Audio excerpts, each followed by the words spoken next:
Chers amis de Mediax Machina, bonjour et bienvenue dans une nouvelle vidéo d'analyse.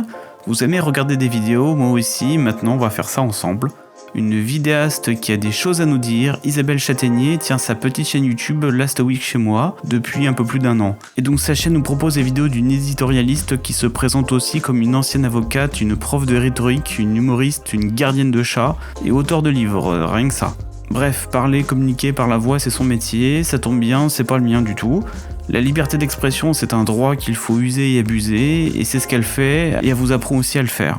Bien sûr, on ne peut pas toujours être d'accord avec ce qu'elle a à nous dire, mais ce n'est pas ce qui va m'intéresser aujourd'hui. Non, aujourd'hui, on va faire une analyse technique de vidéo, regarder ce qui va pas, ce qu'on pourrait améliorer. Pour ceux qui découvrent la chaîne avec cette vidéo, eh bien, bienvenue. J'ai déjà pratiqué ce petit exercice dans le passé avec d'autres vidéos, si ça vous intéresse, vous pouvez les regarder. Et pour les autres qui aiment comprendre plus sur les technologies liées à la vidéo et l'audio numérique, abonnez-vous. Mais pour tout le monde, la vidéo du jour est l'une de ces dernières publiées. Isabelle est assez productive, le temps que je me décide à faire cette analyse, elle en aura peut-être déjà sorti 10, ne perdons pas de temps. Alors cette vidéo ressemble beaucoup à des vidéos qu'elle a déjà produites, face cam, de type podcast, et quelques ajouts de petites images humoristiques faites maison. Je n'ai pas vu de traces de production externe, je pense pas qu'elle génère de revenus sur ces vidéos. Pas besoin non plus de faire un gros disclaimer sur les droits de musique de la vidéo, j'ai pas souvenir en avoir entendu. Et donc ce que l'on va faire aujourd'hui, c'est donc d'apporter des remarques sur la forme technique du programme, principalement sur l'image, puis se concentrer ensuite sur le son, et enfin donner mon avis sur l'ensemble, histoire de ne pas avoir fait tout ce chemin pour rien. La vidéo fait 7 minutes et 43 secondes, en HD traditionnel à 25 images par seconde. Les bons vieux classiques, ça fonctionne toujours. Commençons donc à regarder comment on contrer un argument fallacieux, épisode 1, le whataboutisme.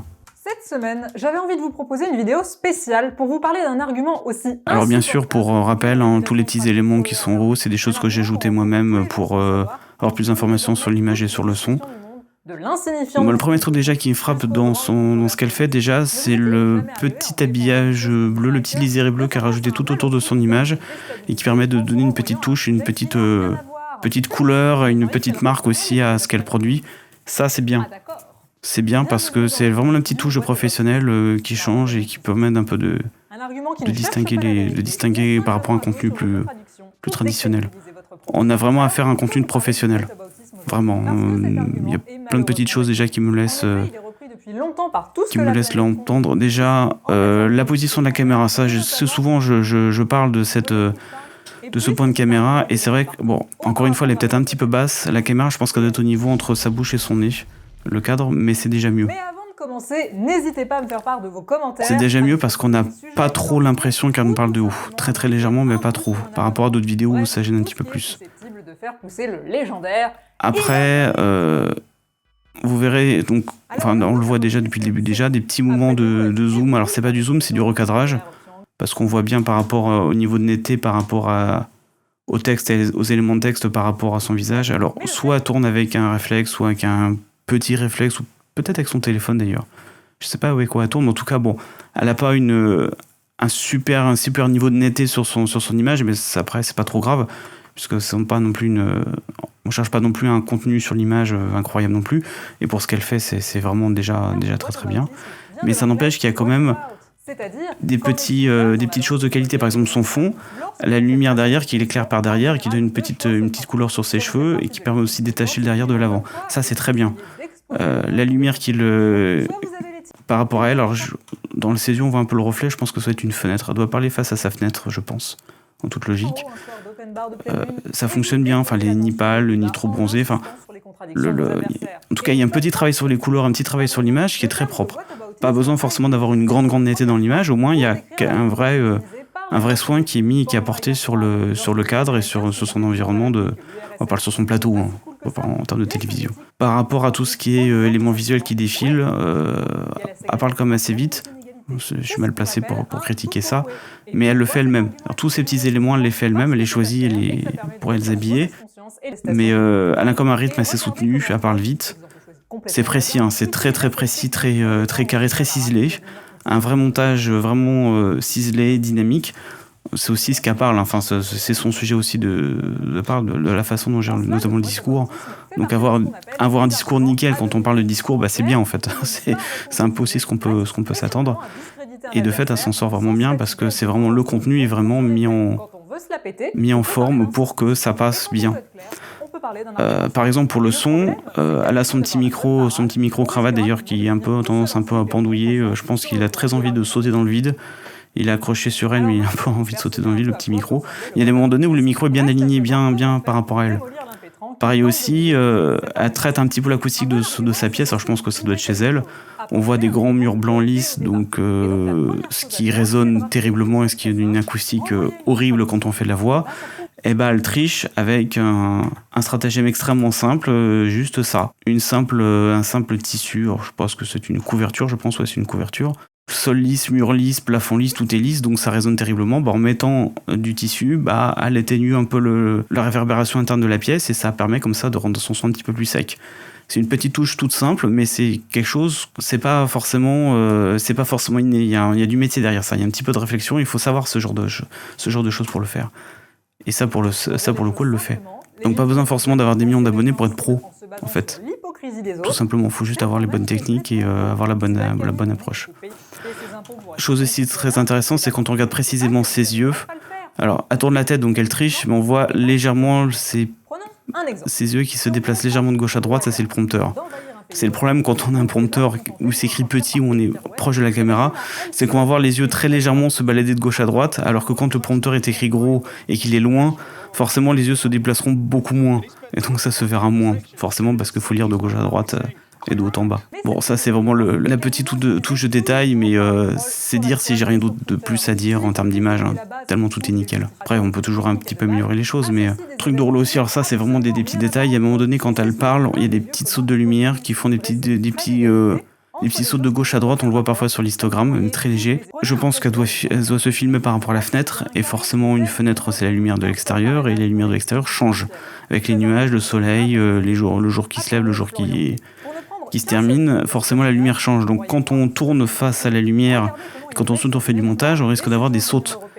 Et parfois on a des très légères sautes qui se voient à l'image et qui se voient aussi à l'histogramme, liées juste au changement de lumière. Donc ça pour le coup, s'il n'y a pas moyen de tricher à ça, il faut occulter complètement toutes les fenêtres et refaire une lumière avec des projecteurs pour compenser tout ça.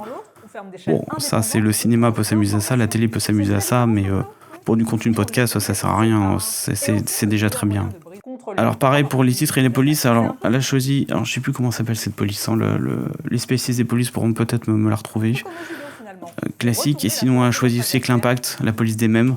Pareil, c'est pareil, elle pourrait utiliser n'importe quelle police pour ces mèmes, mais elle utilise la police officielle des mèmes qui est l'impact. Encore une petite touche avec le petit liséré tout autour de l'image quand il en peut. Alors certaines elles sont sur transparence et d'autres elles sont avec un petit liséré. Je sais pas si je pourrais en trouver. Des informations. Ah non, c'est pas un liséré, c'est une ombre. Elle a rajouté une petite ombre. Ça c'est pareil, c'est une petite touche de propreté dans l'image qui fait que ouais, c'est propre. C'est propre. Ça paraît pas, mais c'est un boulot. Hein. Ce qu'elle fait, c'est dur. C'est aussi pour ça, peut-être aussi la raison principale où j'ai voulu faire une analyse de vidéo. Il n'y a pas grand-chose à dire de technique dessus, mais surtout, c'est dur ce qu'elle fait. Alors, ok, parler, c'est son métier, donc parler, ça, c'est facile, mais il faut écrire le texte. Il faut se tourner, quand même. Je pense qu'en plus, ça doit être toute seule à se filmer. Parce qu'il n'y a pas de mouvement de caméra, il n'y a qu'une seule caméra, donc j'imagine qu'elle doit être toute seule. Il faut derrière, après, le monter, créer les éléments visuels, les titres. Les animations sur les titres, je sais pas combien de temps ça lui prend, mais pour moi, elle doit y passer une bonne après-midi, si c'est une bonne journée entière. Entre l'écriture, le montage et tout, je pense qu'elle doit y passer potentiellement une journée entière. Cet extrait est intéressant. Ceux qui ont vu ma vidéo sur le timecode savent ce que c'est cette petite chose qui clignote en haut. Je pense qu'en effet, ouais, s'il faudrait changer un truc dans ce qu'elle fait, le reflet là, il est peut-être pas super joli. Bon, c'est compliqué, mais bon, arriver à peut-être gérer ce reflet-là. Peut-être avec un rideau de l'autre côté ou un drap face à elle.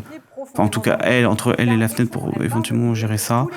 Et après, peut-être relever encore un petit peu sur la caméra. Je sais pas si elle est grande, mais peut-être encore monter un peu plus la caméra pour vraiment l'avoir au niveau des yeux et pas l'avoir un tout petit peu en dessous. Ça changerait un petit peu et ça rendrait le côté un petit peu plus pro, je pense. Bon, puis bien sûr, après la lumière qui saute, mais ça, malheureusement, la guerre, rajouter du projo, c'est une course aux armements qui est difficile. Bon, accessoirement, ce qu'elle dit est extrêmement intéressant. Hein. Vraiment, je m'arrête pas sur ce qu'elle dit parce que c'est vraiment intéressant.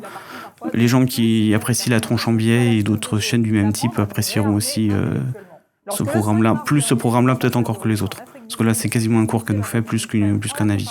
Ah, puis j'ai pas vu aussi les petits mouvements, les très légers mouvements aussi de zoom et de recadrage et tout, d'animation. Non, il y a du boulot, il y a vraiment du boulot. Hein. Bon, le niveau son, là, est peut-être un petit peu faible.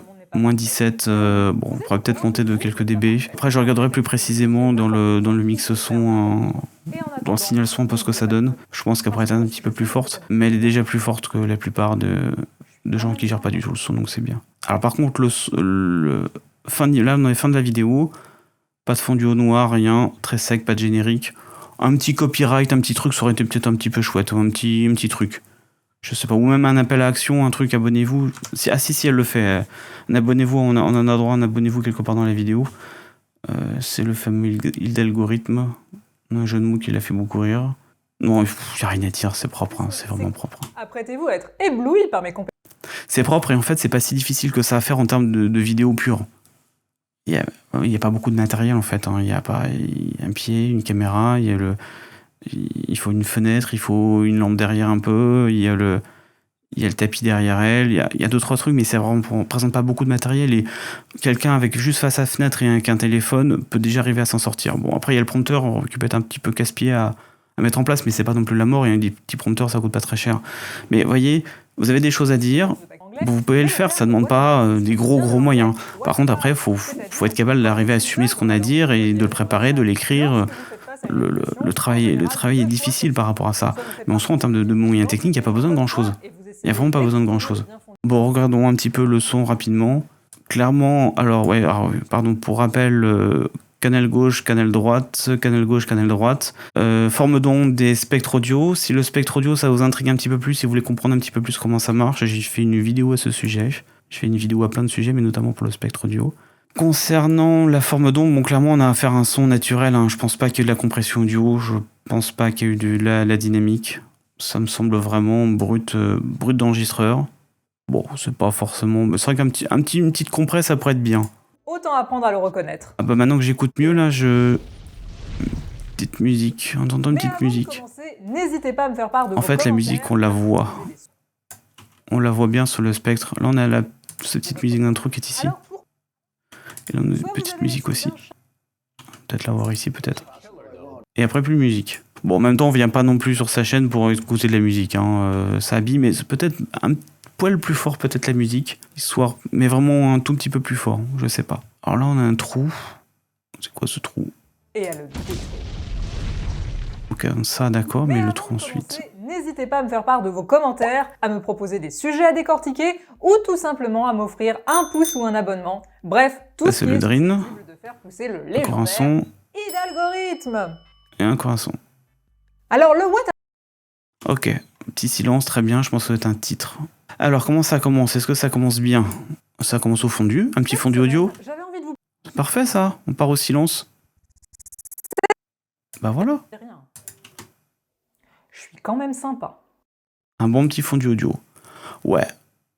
Franchement, il manquait juste un petit copyright, un petit truc à la fin de la vidéo, et c'était bon, ça y est, c'est plié pour ça. Au niveau du spectre, je vois rien de particulier. Je pense que... Alors, elle a pas l'air d'avoir filtré les basses fréquences, ce que je vois au niveau de son, c'est encore des petites choses. Mais il n'y a pas de proximité avec son micro, donc pas si grave que ça. C'est toujours utile de filtrer en dessous de son hertz. À moins qu'elle filtre vraiment en dessous de son hertz avec son micro. Peut-être qu'elle a un filtre sur son micro qu'elle l'a appliqué. Ça, je sais pas. Là, on voit bien deux effets de filtre. Alors ça, je pense que ça va être la pièce. Ça, je pense que c'est sûrement un écho lié à l'écho de la pièce, ou en tout cas un effet d'acoustique de la pièce. On le voit bien, il y a bien un creux dans le spectre. Donc là, on voit bien que le spectre est plutôt dans l'énergie de la voix, forcément, puis il diminue tout doucement. Après, on a un deuxième palier ici où il a encore un petit peu diminué. On a vraiment un trou et après il revient un petit peu dans les aigus, puis après il n'y a plus rien du tout. Grave aigu, hein, bien sûr. Dans la vidéo, on voyait aussi très clairement que tout était en mono. Une bonne vieille vidéo mono avec tout petit peu de stéréo avec de la musique. Parce que en matière de là, on voit que et notamment il s'écarte très légèrement. Et puisque cet argument est désormais partout, autant apprendre à le reconnaître. Ce qui est normal, hein. C'est normal et c'est ce qu'il faut. Bon, je pense que c'est à peu près tout ce que j'avais à dire sur la vidéo. Hein. C'est très propre, c'est beaucoup de boulot. Les gens, faites pareil. Faites pas la même chose, mais faites pareil. C'est pas très compliqué à faire, des petites choses. Et si vous avez des questions ou besoin d'aide, n'hésitez pas à me contacter là-dessus. Regardez la vidéo d'Isabelle, regardez toute la vidéo, elle est intéressante.